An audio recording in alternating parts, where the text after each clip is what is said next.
نحمده ونصلي على رسوله الكريم اما بعد فاعوذ باللہ من الشیطان الرجیم بسم اللہ الرحمن الرحیم. ہم نے الحمدللہ اس سلائیڈ میں بیسیکلی رب کائنات کا تعارف حاصل کیا، رسالت کی بات ہوئی، قرآن کی بات ہوئی، اور قرآن کی خوبصورتی بتائے گی کہ اس میں نا عوج ہے اور قیم درست ہے. ٹھیک ہے کہ نہیں؟ جی جی آج بلکہ ابھی جس طرح یہ انڈیا کے اوپر آج کل چل رہا ہے، ہم دیکھتے ہیں کہ انسان جتنا مرضی باغی ہو جائے، جب اس کی جان پہ پڑتی ہے تو رب کائنات کی طرف رخ ضرور کرتا ہے. آج کا سوشل میڈیا تو بہت زیادہ اچھال رہا ہے کہ انڈیا میں اب اللہ کا نام لیا جا رہا ہے، لیکن انسان کی حقیقت بھی یہی ہے کہ انسان جب بالکل کہیں سے نا امید ہو جائے تو الٹیمیٹلی رب کائنات کی گود میں جا کے چھپنے کی کوشش کرتا ہے، کمفرٹ لینے کی کوشش کرتا ہے. تو یہ ایک انسان کی وہ جو ہمیں کہتے ہیں نا عالم ارواح میں ایک بیعت کی تھی انسانوں نے، تو وہ چیز کچھ سمجھ آتی ہے کہ واقعی جب انسان خالی پن ہو تو رب کائنات کی طرف سوچنا شروع ہوتا ہے. اور ہم نے ایک بات کی تھی کہ آج کے دور کا سب سے بڑا المیہ یہ ہے کہ آج ہمارے پاس سوچنے کو ٹائم نہیں، اپنے اندر جھانکنے کو ٹائم نہیں رہ گیا. ہم اتنے انوالو ہو گئے اٹریکشنز میں، ایسی چیزوں میں انوالو ہو گئے جس کو ہم نے زندگی کا حصہ بنا دیا جو کہ ہے نہیں، اور اس روٹین کے اتنے عادی ہو گئے کہ اب ہم اپنے اندر نہیں سوچ پا رہے کہ اب میں کیا کر رہا ہوں. تو یہ بڑا امپورٹنٹ ہے. اب ہم نے آگے پھر بات کی کہ مومنین کون ہے جو کیا کرتے ہیں، یعملون الصالحات. یعملون الصالحات. اچھا اب یہ بڑا خوبصورت چیز ہے. دیکھیں ہر چیز کا نیوٹن کا جو لا ہے نا، for every action there is an reaction. ایک بندہ اگر اچھا کام کرے گا تو کیا اس کو صلہ ملنا چاہیے کہ نہیں ملنا چاہیے؟ ملنا چاہیے. لیکن دنیا میں کیا یہ ہوتا ہے؟ سر آخرت کے لیے بھی رکھا ہوتا ہے. آخرت کے لیے. لیکن دنیا میں اگر ہم دیکھیں تو عموماً اس کے مرنے کے بعد اس کا نام پکارا جائے گا، اس کے ہوتے ہوئے شاید اس کو اس کا کوئی فائدہ نہ ہو. اس کے میڈل اس کی اولاد کو مل جائیں گے. فار ایگزامپل ہم شہید کی اگر بات کریں تو شہید وہ شخص ہوتا ہے کہ جس کو دنیا میں ریوارڈ کوئی نہیں ملتا، اور اس کا ریوارڈ اس کے بچے لیتے ہیں. پاکستان میں پلاٹس مل جاتے ہیں، میڈلز مل جاتے ہیں، باہر کچھ اور سلسلہ ہے، لیکن اس کو اپنی زندگی میں ریوارڈ نہیں ملتا. یہ دنیا کا کچھ قانون اس طرح کا ہے کہ صحیح کام کرنا کوئی آسان کام نہیں ہوتا. تو ریوارڈ الٹیمیٹلی انسان کہتا تو ہے میں نے ایک اچھا کام کیا تو مجھے ریوارڈ ملنا چاہیے، اور اس دنیا میں نہیں ملتا. اگر اب بندہ یہ دیکھے کہ یار مجھے ریوارڈ نہیں ملتا تو کیا وہ اچھا کام کرے گا؟ کرنا تو چاہیے. جلدی نہیں کرے گا. ٹھیک ہے کہ نہیں؟ لیکن اگر ایک شخص کو یہ پتا ہو کہ یار کوئی بات نہیں، ٹیمپرری فیز ہے. میں نے ایک بہت خوبصورت واٹس ایپ پہ کوئی بزرگ ہیں ان کی بات سنی. وہ کہتے ہیں میں نے پوری دنیا کا سفر کیا اور مجھے دنیا کی جو سمجھ آئی وہ یہ ہے کہ انسان 3 چیزوں کے پیچھے بھاگتا ہے. ایک ہے بیوٹی، ایک ہے کوالٹی، اور تیسری ہے ریالٹی. بیوٹی جو ہے ظاہری خوبصورتی ہے، انسان اس کو بھاگتا ہے، لیکن وہ ٹیمپرری ہوتی ہے، اس کو وہ مانت پڑی جاتی ہے. پھر آ جاتا ہے کوالٹی جو اس سے بہت بہتر ہے، لیکن کوالٹی کی بھی ایک لائف ٹائم ہے، اور کوالٹی کے اندر بھی ایک ڈفرنس ہے. ایک چیز کی کوالٹی اور ہے، دوسری کی کوالٹی اور ہے. تو یہ بھی ایک ٹیمپرری فیز ہے but better than beauty.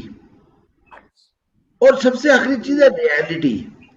Reality ایک ایسی عجیب سی چیز ہے جو پرماننٹ ہے.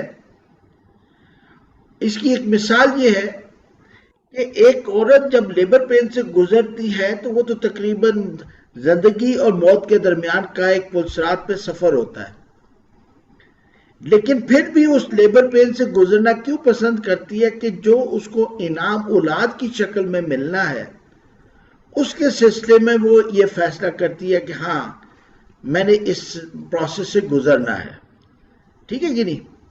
تو بعض اوقات آپ کیونکہ وہ ریالٹی کو جانتی ہے کہ اس مشکل کام کے بعد مجھے وہ مرتبہ ملنا ہے، مجھے وہ عزت ملنی ہے، مجھے وہ پیار ملنا ہے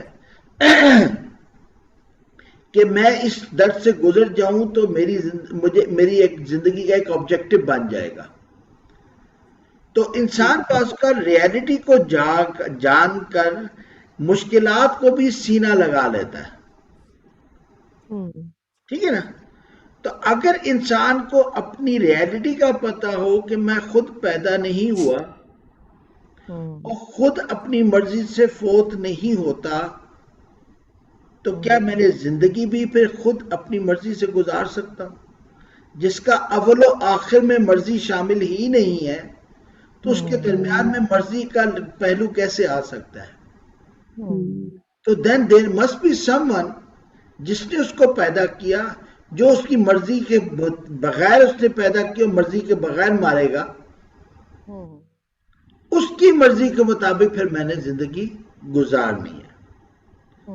تو یہ چیز سمجھنا بہت ضروری ہے انسان کے لیے کہ میں مالک یوم الدین اس کی میں نے تیاری کرنی ہے، ٹھیک ہے کہ نہیں؟ اچھا ایک اور بھی ہم چیز دیکھتے ہیں، میں فوج میں دیکھتا تھا کہ ہمارے ہاں 3 ایسے ٹریڈز ہیں جو سب سے زیادہ محنت کرتے ہیں، least paid and least promotions are there. وہ ہے کک، وہ ہے سویپر اور تھرڈ ہے کیٹیگری کلرک۔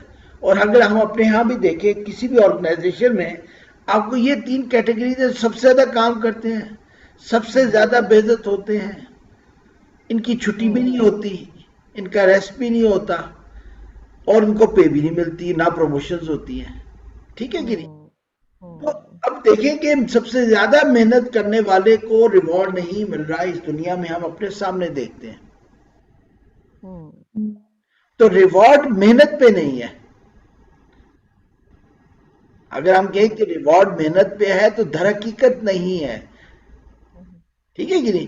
کہ ہم اپنی زندگی میں دیکھتے ہیں کچھ لوگ ہوتے ہیں جن کو فوراً چیزیں یاد ہو جاتی ہیں، کچھ ہے بیچارے پوری رات یاد کرتے رہتے ہیں، صبح بھول جاتا ہے۔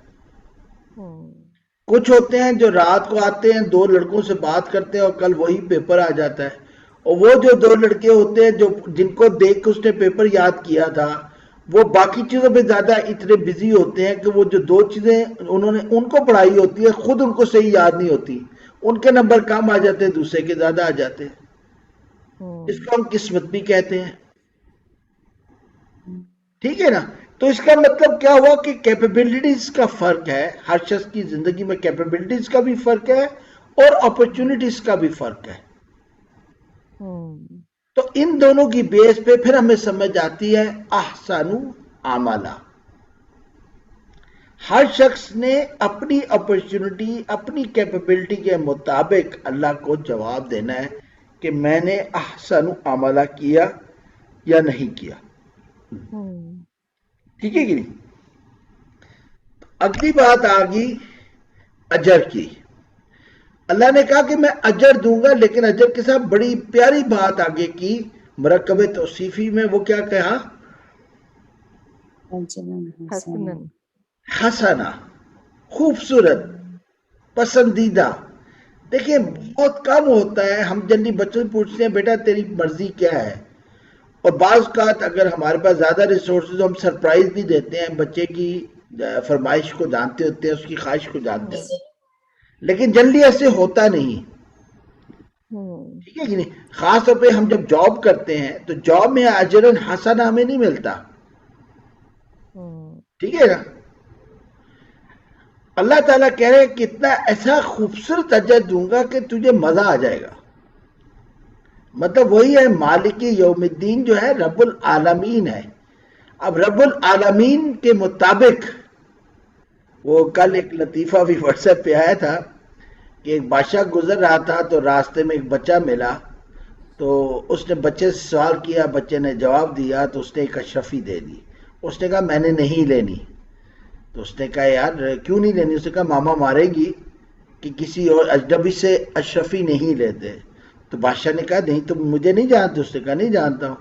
تو بادشاہ نے کہا میں بادشاہ ہوں تو یہ لے لو. اس نے کہا اچھا آپ بادشاہ؟ اس نے کہا ہاں. اس نے کہا پھر بھی میں نہیں لوں گا. اس نے کیوں؟ کہتے آپ بادشاہ سلامت ہو گے صرف ایک اشرف ہی دے رہے ہیں. تو بادشاہ نے ہنس کے اس کو پوری تھیلی پکڑا دی. تو کہتے ہیں وہ بچہ شیخ تھا. تو رب العالمین بھی بادشاہ ہے تو وہ جب اجر دے گا تو کون سا دے گا؟ حسنہ ہی دے گا نا. ٹھیک ہے نا. وہ ہمارے اعمال کو نہیں ہماری نیت کو دیکھے گا. تو یہ بڑا امپورٹنٹ ہے کہ انا لہم اجرن حسنا. ابھی انا ہم نے پڑھا تھا حرف تاکید ہے. یہ ایکسپریشن ڈالنا کہ یقیناً اس کے لیے ہے ہی خوبصورت. بس صرف اجر نہیں، اجر بھی خوبصورت والا. اور دوسری انسان کی خواہش کیا ہوتی ہے؟ ایسی جگہ پہ رہنا جہاں پہ وہ ہمیشہ رہے. ہم مری جاتے ہیں تو بڑا دل ہوتا ہے یار گھر بنا لیں. شاید ہی کوئی شخص جو یہ نہ خواہش رکھتا ہو کہ میں مری میں میرا گھر ہو. لیکن مری میں ہم کچھ دن رہنے کے بعد تھک جاتے ہیں کیونکہ ہم جس کلچر کے جس روٹین کے عادی ہوتے ہیں تو مری میں وہ روٹین اور کلچر ہمیں نہیں ملتا. چند دن تو ریلیکس کرتے ہیں پھر تھک جاتے ہیں. ٹھیک ہے کہ نہیں؟ اللہ نے جنت ایسی بنائی ہے کہ جس میں تھکے گا نہیں. ہر نیا لمحہ پچھلے لمحے سے خوبصورت ہوگا اور نتیجتاً کیوریوسٹی اس کو مزید وہاں رہنے پہ مجبور کرے گی. اور اللہ نے وہ جگہ ہی ایسی بنائی ہے کہ جہاں وہ ہمیشہ آباداً ابدی زندگی گزارے گا. ٹھیک ہے کہ نہیں؟ جی. اس پہ کوئی بات کسی نے کہنی ہو تو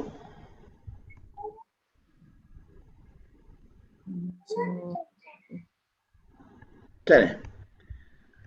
وَيُنذِرَ اور وہ انذار کرے گا، ڈراتا ہے کسی سے. قالوا اتخذ اللہ ولدا کہ پکڑتے ہیں اللہ کو لڑکا، کہ اللہ کے ہاں اولاد ہے. دیکھیں اللہ کے ہاں اولاد ہونے کے معنی کیا ہیں؟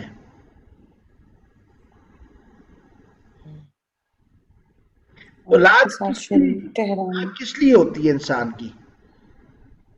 نسل چلانے کے لیے. نسل چلانے کے لیے. تو اس کا مطلب یہ ہوا کہ دادا کو موت آنی چاہیے تاکہ پھر باپ کو جگہ ملے، باپ کو موت آنی چاہیے بیٹے کو جگہ ملے. تو اللہ تو اول و آخر تو نہیں رہ سکتا کہ اس کا اولاد ہو. صحیح. ٹھیک ہے کہ نہیں؟ تو ایک تو نسل والی کشی ختم ہوگی. دوسری چیز اولاد انسان کے لیے سینسٹیو ہوتی ہے کہ نہیں ہوتی؟ ہوتی ہے نا. تو اسی لیے پرانی قوموں میں ہمیں یہ ملے گا کہ وہ اللہ کی اولاد بنا لیتے تھے. اور ہندوؤں میں ہمیں دیوی دیوتائیں یہ ہمیں ملتی ہیں کہ ان کو خوش کر دو اللہ خوش ہو جائے گا. تو اس کے چڑھاوے بھی ہوں گے، پھر ناگ دیوتا بھی ہوگا، پھر بندر بھی دیوتا ہو سکتا ہے، گائے بھی دیوتا ہوگی. ٹھیک ہے کہ نہیں؟ تو انسان جب ولد پکڑ لیتا ہے، ایک آسرا پکڑ لیتا ہے، تو پھر وہ اس آسرے کے ساتھ اتنا اٹیچ ہوتا ہے کہ اصل مالک کو بھول جاتا ہے. تو شرک کا پہلو تو آ گیا نا پھر. ٹھیک ہے کہ نہیں؟ تو اتخذ اللہ ولدا. اب ہم اگر اپنے ہاں دیکھیں تو کیا ہم نے ولد بنائے ہوئے کہ نہیں بنائے ہوئے؟ فرینکلی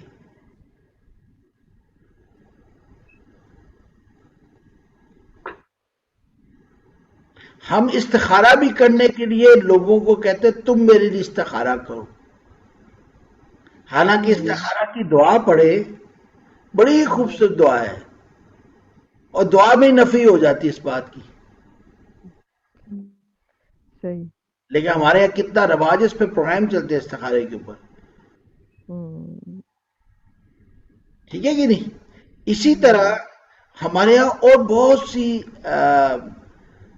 بدعات ہیں کہ جس میں انسان کسی اور کو ذریعہ پکڑ لیتا ہے کہ یہ میری سفارش کرے گا. اور جب یہ پریکٹس ہوتی ہے تو نقصان کیا ہوتا ہے؟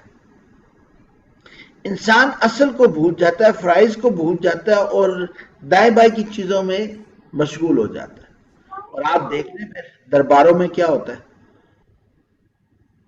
نماز کی فکر نہیں ہوگی لیکن باقی جو حساب کتاب ہے وہ پورا کرے گا۔ آپ کو درباروں میں سب سے زیادہ فین اور یہ جو ایڈکشن ہے اس کا بزنس نظر آئے گا،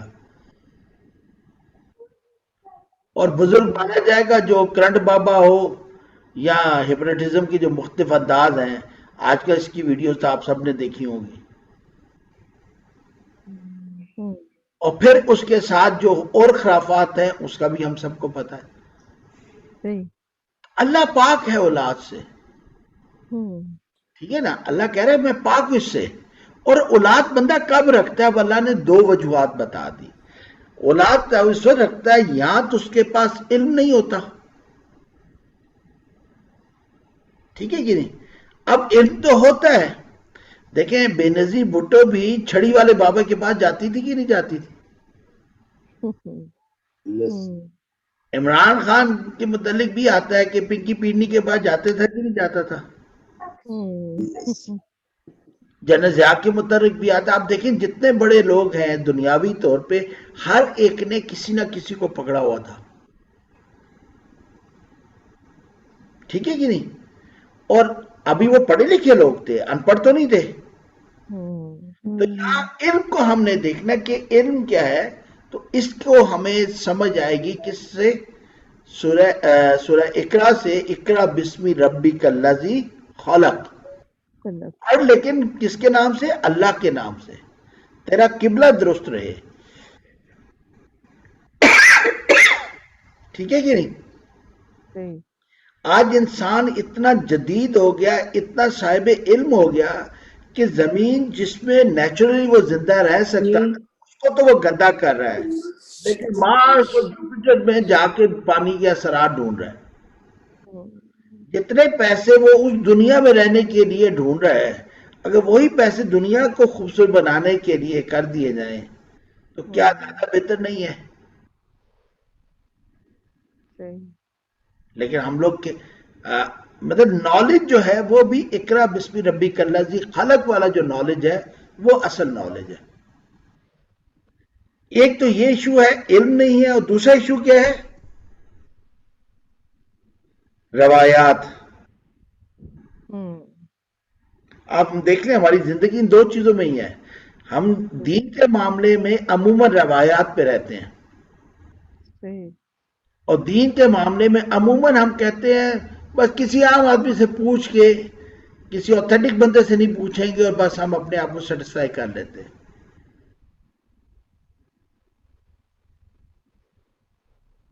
یہ اس چیز کی اللہ تعالیٰ نے اس رویے کی نفی کی ہے کہ بھائی مجھ تک پہنچنا ہے تو علم، اور مجھ تک پہنچنا ہے تو روایات کو چھوڑ دو، خود سوچو کیا یہ صحیح یا غلط ہے۔ دیکھیں ہم دنیا کے معاملات میں اکثر اپنے ماں باپ کو کہتے ہیں ابا ابو کو نہیں پتا، آپ کا زمانہ گزر گیا، لیکن جب رسومات آ جاتی ہیں تو ہم خاموش ہو جاتے ہیں، ٹھیک ہے کہ نہیں؟ اگر آپ نان مسلم سے پوچھیں تو وہ کہیں گے کہ مذہب جو ہے یہ بلائنڈ فالوئنگ مانگتا ہے اور اس میں اخلاقیات کا درس ہے، دیٹ از مذہب اونلی، دیٹس آل۔ نتیجتاً اگر اس چیز کو ہم مان لیا جائے تو آپ نے ایک ویڈیو دیکھی ہوگی، شاید انگلینڈ کی ہے، جہاں ایک چرچ ہے جہاں پہ وہ لوگوں کو، مسلمانوں کو نماز پڑھنے کی اجازت دیتے ہیں، تو وہ اکثر کہتے ہیں یار مسلمانوں کو پڑھنے کی اجازت دیتے ہیں تو مسلمان کیوں نہیں پڑھنے دے رہا؟ بات تو صحیح ہے، انہوں نے اگر ہمیں نماز پڑھنے کی اجازت دے دی ہے تو ہمیں بھی چاہیے کہ ہم مسجدوں میں چرچ لوگوں آنے دیں کہ تم کرو اپنا حساب کتاب۔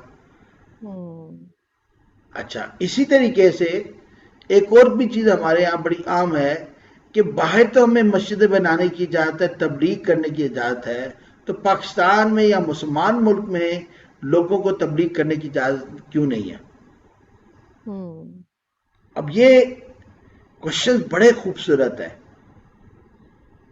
لیکن اگر علم ہوگا تو ہم بڑے آرام سے پہنچ جائیں گے کہ جب مجھے یقین ہے کہ میرا مذہب پاک ہے ٹھیک ہے کہ نہیں؟ میرا مذہب صحیح ہے، اگر مجھے اس بات پہ یقین ہوگا تو آپ بتائیں کہ صاف پانی کے اندر کبھی بھی آپ انک کا ڈراپ پھینکتے ہیں؟ پھر وہ پانی پیتے ہیں؟ نو کیونکہ پاک چیز میں ملاوٹ جب بھی ہوگی تو وہ پاک نہیں رہے گا، لیکن ناپاک چیز جو ہے وہ ملاوٹ دے، یعنی پاکی چیز کو ڈالے تو اس کی ملاوٹ میں تو کمی آ جائے گی، لیکن پاک پھر بھی وہ نہیں ہوگا۔ ٹھیک ہے نا؟ آپ پانی ڈالتے رہیں پتہ نہیں کتنے ہزاروں دفعہ آپ پانی ڈالیں گے تو شاید جا کے وہ پاک ہو جائے، لیکن پاک چیز میں ایک قطرہ بھی آپ ڈال دیں تو وہ پاک نہیں رہتا، وہ گندا ہو جاتا ہے۔ تو جو مذہب کہتا ہے کہ میں حقیقت پہ ہوں، میں بالکل ٹھیک ہوں، تو وہ ناپاکی کی ملاوٹ بالکل برداشت نہیں کرے گا۔ دیکھیں کمزور آدمی ہی کمپرومائز کرتا ہے نا۔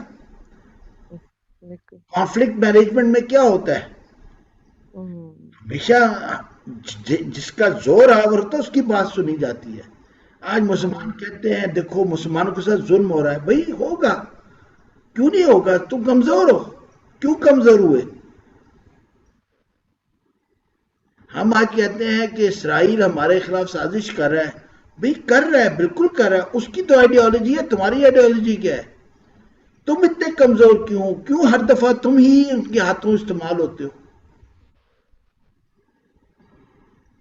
تو یہ جو بات ہے کہ جی ادھر چرچ ہے اور ادھر ہم چرچ نہیں بنا، ادھر مساجد ہے ادھر ہم مساجد نہیں بنانے دے رہے، ادھر تبلیغ کی اجازت ہے ادھر نہیں ہے، تو اس کی ریزن بڑی کلیئر ہے کہ ہم سمجھتے ہیں کہ ہمارا مذہب 100% صحیح ہے اور ہم ملاوٹ برداشت نہیں کرتے، لیکن جب ہمارے عمل میں کوتاہی ہوگی تو ہمارے ایمان میں بھی کوتاہی ہوگی۔ جب ہمارے ایمان میں کوتاہی ہوگی تو پھر ہمیں یہ ملاوٹ نہیں لگے گی۔ ٹھیک ہے، فار ایگزامپل میں چلے ابھی لیڈیز کے ریفرنس سے بات کر لیتا ہوں۔ دیکھیں اللہ نے ہمیں، مردوں کا بھی دیکھ لیں، اللہ نے ہمیں حیا کا بتایا، ایک آنکھوں کی حیا ہے، ایک کپڑوں کی حیا ہے، اس کا طریقہ کار بتا دیا۔ ایک زمانہ تھا جب فیشن چلا تھا جس میں باقاعدہ انہوں نے سکارف لباس کا حصہ بنا دیا تھا، بہت پاپولر ہوا تھا، اور اب آپ لباس دیکھ لیں جس میں پھر جسم کو کتنا ایکسپوز کیا جا رہا ہے، لیکن ہمارے جو ینگ جنریشن کے ابھی تو بڑے لوگ بھی وہ صرف اس فیشن کے سلسلے میں کہتے ہیں فیشن ہے، یہ دیکھنے والے کی نگاہ غلط ہے، میری نیت غلط نہیں ہے۔ بھائی بات یہ ہے پھر گولڈ کو کھلا چھوڑ دو نا، دیکھنے والی کی نگاہ غلط ہے تو اس کو پھانسی لگا دینا۔ گولڈ کو تو ہم اس طرح کھلا نہیں چھوڑتے، ٹھیک ہے نا؟ تو کہنے کا مقصد یہ ہے کہ بہت امپورٹنٹ ہے کہ ہم اپنی خواہشات کی نظر سے دنیا کو نہ دیکھیں، بلکہ علم کی نظر سے دیکھیں کہ پریکٹیکلی دنیا کہاں ہے، اور اپنے آباء و اجداد، اپنی رسومات، اپنے فیملی کے کلچر، ہاں وہ کلچر جو اسلام کے پیرامیٹر کو ڈینائی نہیں کرتا وہ کلچر ایکسیپٹیبل ہے۔ فار ایگزامپل وہاں پہ لباس اور تھا، ہمارے یہاں لباس اور ہے، اگر ستر کا اہتمام کیا ہوا تو لباس آپ پہن لیں جو پہننا چاہتے ہیں، ٹھیک ہے؟ یہ بڑا امپورٹنٹ ہے اس چیز کو سمجھنا۔ پھر اللہ تعالیٰ کیا کہتے ہیں کہ دیکھو اپنے نفس کی خواہشات کو پورا کرنے کے لیے انسان کتنا ظالم ہے کہ خود تخلیق کیا گیا ہے لیکن خالق کائنات کے متعلق کیا کرتا ہے؟ قابو رد۔ یہ بڑے کلمے منہ سے نکالتا ہے، اور منہ کس کا ہے؟ اللہ کا۔ دیکھیں گنگا بھی تو ہوتا ہے نا، یہ منہ بھی جس نے دیا اسی کے خلاف بندہ بات کرے، اس کو ہم احسان فراموش کہتے ہیں، ٹھیک ہے کہ نہیں؟ تو انسان کو سوچنا چاہیے بولنے سے پہلے کہ میں کیا بات کر رہا ہوں، یہ بہت امپورٹنٹ ہے، ٹھیک ہے کہ نہیں؟ انسان دیکھیں کتنا عجیب شے ہے، ہمارے سامنے اکثر زندگی میں واقعات ہوتے ہیں کہ ہسبینڈ کی ڈیتھ ہو جاتی ہے، ماں ینگ ہوتی ہے، بچے چھوٹے ہوتے ہیں، ماں ساری زندگی اپنے بچوں کے پیچھے لگا دیتی ہے اور بچے جیسے اپنے پاؤں پہ کھڑے ہوتے ہیں اسی ماں کو سائڈ پہ کر دیتے ہیں اور اپنے بچوں سے ایکسپیکٹ کرتے ہیں وہ میرا خیال زیادہ رکھیں گے. اور انسان صرف اپنی زندگی کو دیکھے تو بہت کچھ دیکھنے کو ملتا ہے ہمیں، لیکن ہماری خواہشات ہماری آنکھوں کے سامنے ایسا پردہ ڈال دیتی ہیں کہ ہم کبورت کالمتن تخرج من افواہہم کرتے ہیں. ٹھیک ہے کہ نہیں؟ این یکونون کاذبا، کتنا جھوٹ بولتے ہیں یہ لوگ. ٹھیک ہے کہ نہیں؟ تو اب آپ کو یہاں ساری بات سمجھ میں آ رہی ہے کہ وَلَا لِآبَائِهِمْ کو آپ سورہ فاتحہ میں کس کے ساتھ لیں گے؟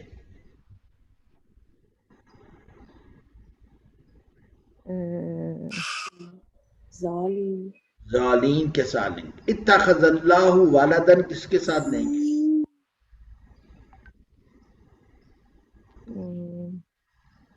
دیکھیں اللہ کو تو مانا لیکن ساتھ کیا کر دیا؟ والدن، تو ظالین بن گئے. ٹھیک ہے کہ نہیں؟ تو انسان نے اپنے ہر قدم کو پھونک پھونک کر رکھنا ہے، یہ بڑا امپورٹنٹ ہے.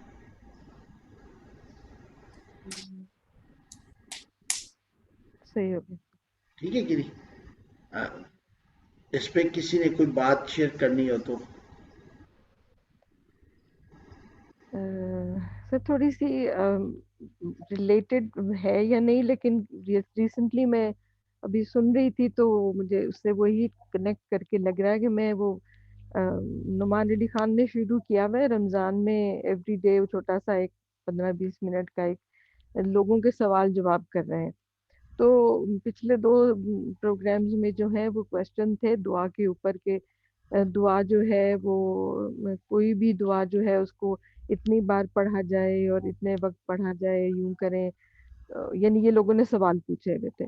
اور دعا جو ہے اس کو عربی میں مانگیں یا اس کو اردو میں مانگے کیا. تو انہوں نے جواب بڑا اچھا دیا.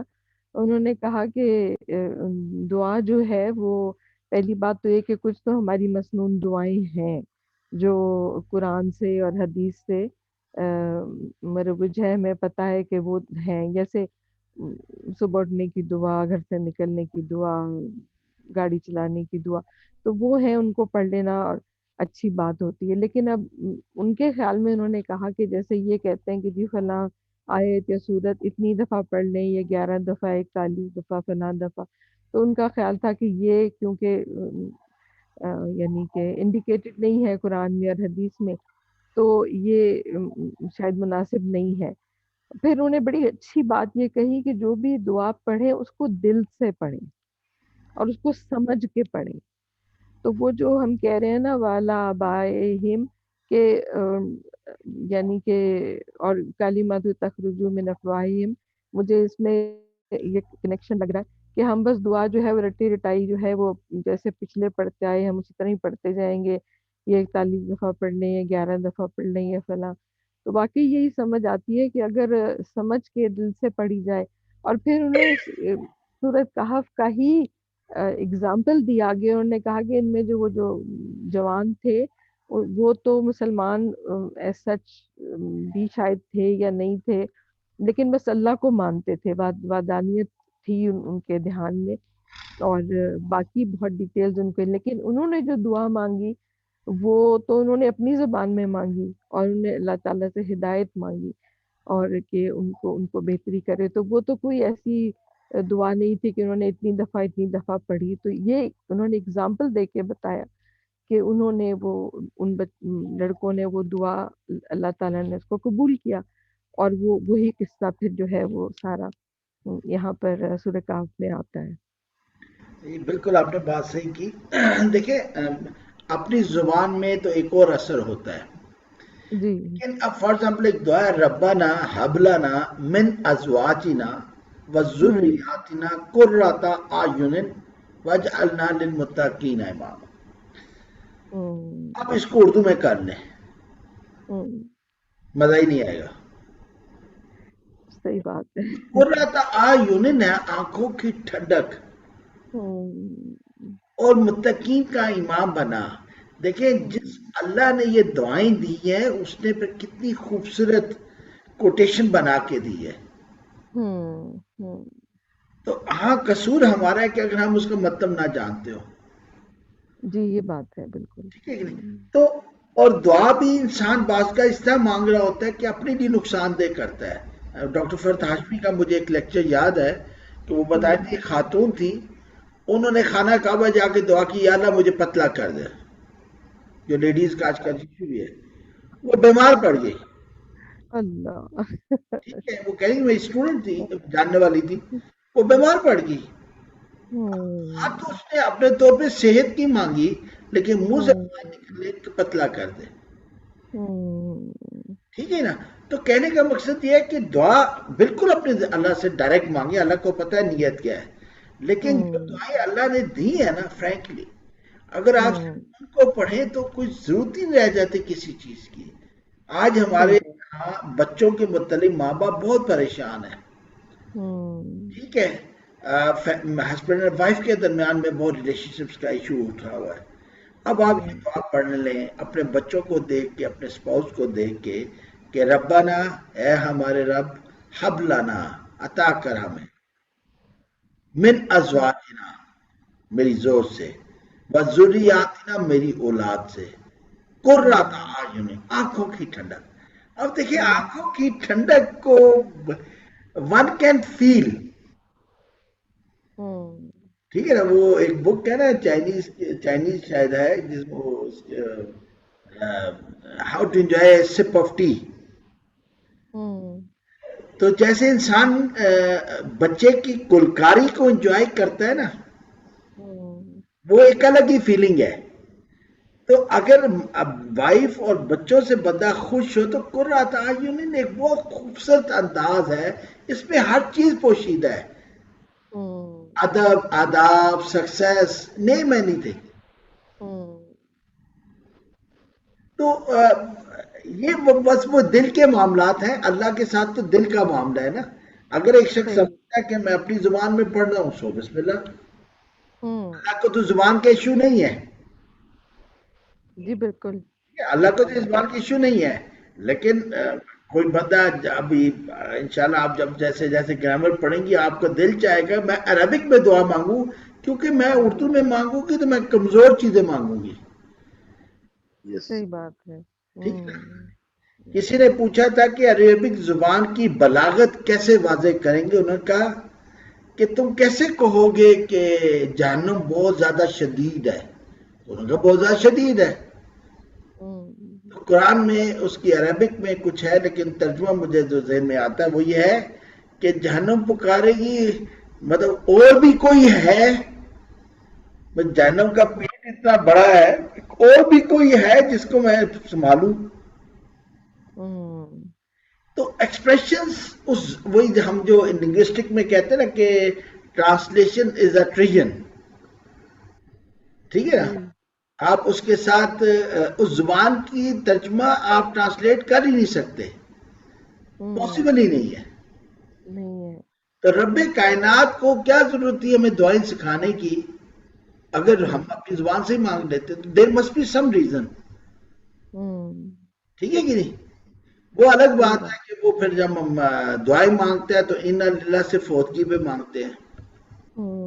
اور الحمدللہ وہ آج میں ایک وہ ہمارے ایک واٹس ایپ میں گروپ میں ہے, نام میں بھول رہا ہوں ان کا, پھر پروفیسر, بڑا ڈفرنٹ سا نام ہے ان کا. تو ان کی بڑی پیاری بات لگی کہ میرا بیٹا گرا تو میں نے الحمدللہ کہا, میں نے کہا شکر کرو اللہ کا کہ تمہیں زیادہ چوٹ نہیں لگی. اب یہ بھی ایک اینگل ہے, وہ تمہیں چوٹ لگی اور دوسرا اینگل یہ ہے شکر کرو تمہیں زیادہ چوٹ نہیں لگی. تو اگر عام آدمی سے بات کیا تو چوٹ پہ الحمدللہ کہنا کوئی عقل مندی والی بات تو نہیں ہے, لیکن اگر آپ کا کنیکشن اس ذات باری تعالیٰ سے ہے اور آپ کا ویژن, آپ کے دیکھنے کا اینگل ڈیفرنٹ ہے تو آپ الحمدللہ بھی کہیں گے. سر اس میں میرا ایک پرسنل بہت ہی ہم ادنا انسان ہے, اللہ تعالیٰ توفیق دے ہمیں کچھ بہتر چیزیں سمجھ کر اور زندگی میں لے کے چلنے کی. بن میرے ایک زندگی کا اپنا پرسنل ایکسپیرینس ہے. بہت صحیح آپ نے کہا کہ جو دعائیں جنیرک دے دی گئی ہیں، وہ پہلی بات تو یہ ہے کہ ٹرانسلیٹ ان کو اگر ہم کر کے اردو میں یا فلاں کسی زبان میں بھی ان کو اگر ٹرانسلیٹ کرنے کی کوشش کریں تو ٹرانسلیشن میں وہی مسائل ہیں. جیسے اب کسی شعر کو یعنی کہ ٹرانسلیٹ کریں تو وہ ایک کئی دفعہ مذکر خیز بھی بن جاتا ہے اور اس کا مقصد بھی یقیناً پورا نہیں ہوتا. اور پھر ظاہر ہے کہ عربی ایک بڑی بلاغت والی زبان ہے، تو جو دعائیں دے دی گئی ہیں عربی میں ان کو تو ڈیفینیٹلی یوں ہی پڑھا جائے. لیکن جو میں اپنے زندگی کے ایکسپیرینس سے آپ سے کہنا چاہ رہی ہوں وہ یہ کہ بس اللہ تعالیٰ کی کرم نوازی ہے. جتنا مانگے جتنا شکر ادا کریں کم ہے. لیکن کئی موقع میری زندگی میں ایسے گزرے ہیں جب کسی وجہ سے بندہ بس پریشان ہوتا ہے تو آپ اپنے اللہ سے دعا کرتے ہیں کہ بس یوں ہو جائے یا یہ اس طرح کر دے یا یوں کر کے. تو وہ دعائیں اللہ تعالیٰ نے سنی ہے. مجھے ایسا لگا ہے بالکل کہ یہ اللہ تعالیٰ نے میری دعا قبول کر لی ہے اور جیسے میں نے مانگی تھی وہی چیز مجھے مل گئی یوں کر کے. تو وہ نماز میں بھی مانگتے تھے. لیکن میرا کہنے سے مقصد یہ ہے کہ دعا جو ہے جو مجھے محسوس ہوتا ہے کہ ٹھیک ہے نماز جب آپ رکعت سے پڑھے ہوتے ہیں تو ایک آپ پہ ایک حالت طاری ہوتی ہے، اس وقت بھی ضرور پڑھیں، لیکن یہ کنیکشن کبھی بھی بن سکتا ہے. بالکل صحیح ہے. اور دل سے دعا نکلے اس کی تو بات ہی الگ ہے نا.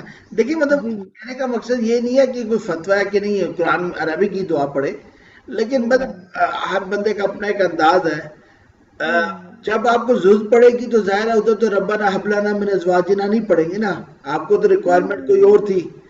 ٹھیک ہے. بالکل یہی بات ہے. جی جی. وہ حضرت فاطمہ رضی اللہ تعالیٰ عنہ کا قصہ آتا ہے کہ جب حضرت عثمان رضی اللہ تعالیٰ عنہ نے کھانا کھلایا تو ان کا بھی دل چاہا کہ میں کھانا کھلاؤں، تو انہوں نے کھانے دیگ چڑھا دی اور اللہ سے دعا مانگنا شروع کر دیا اور اللہ نے وہ دیگیں بھر دی اور حضور اکرم صلی اللہ علیہ وسلم فرمائے جنت سے کھانا آیا تھا. تو کہنے کا مقصد یہ ہے کہ وہ ٹھیک ہے، مطلب اس میں کوئی آپ کا جو دل چاہے، ٹھیک ہے نا.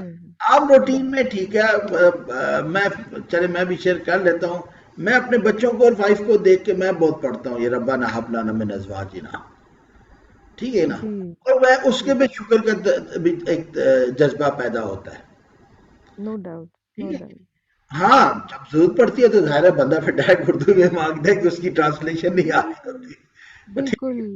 کیونکہ زندگی کے معاملات تو مختلف ہوتے ہیں نا. تو وہ یہ تو لیکن چھوٹی چھوٹی چیزیں ہیں، کہیں جا رہے ہیں دیر ہو گئی ہے، یا اللہ میں وقت پہ پہنچ جاؤں، یا اللہ یہ یوں ہو جائے، یا اللہ میرا یہ کام یوں نکل جائے، میں پیپر کوئی کینسل ہو جائے CIA کا ہاں پیپر مطلب کئی وہ چیزیں ہیں. اور کئی دفعہ ہم محسوس کرتے ہیں، آئی ایم شیور سب کے ایکسپیرینس ایسے ہی ہوں گے کہ جو مانگا ہے وہ اللہ تعالیٰ نے دیا ہے کسی وقت، بالکل ایسے ہی دے دیا. بالکل رب کائنات ہے نا، جانتا ہے اپنے انسان کی، اپنے بندے کی عبدے ہی کی نیڈ کو، اور وہ اس کو پتہ ہے کون سی چیز کس وقت دینی ہے. اس کے وزڈم کو تو کوئی چیلنج نہیں کر سکتا نا. اگر حضرت یوسف علیہ السلام کو کنویں میں نہ ڈالا جاتا امتحان میں تو وہ کبھی بادشاہ نہ بنتے. اس مشکل میں اللہ نے نعمت رکھی ہوئی تھی. صحیح بات. ٹھیک ہے نا. اور اس میں وہ جو وہ آیا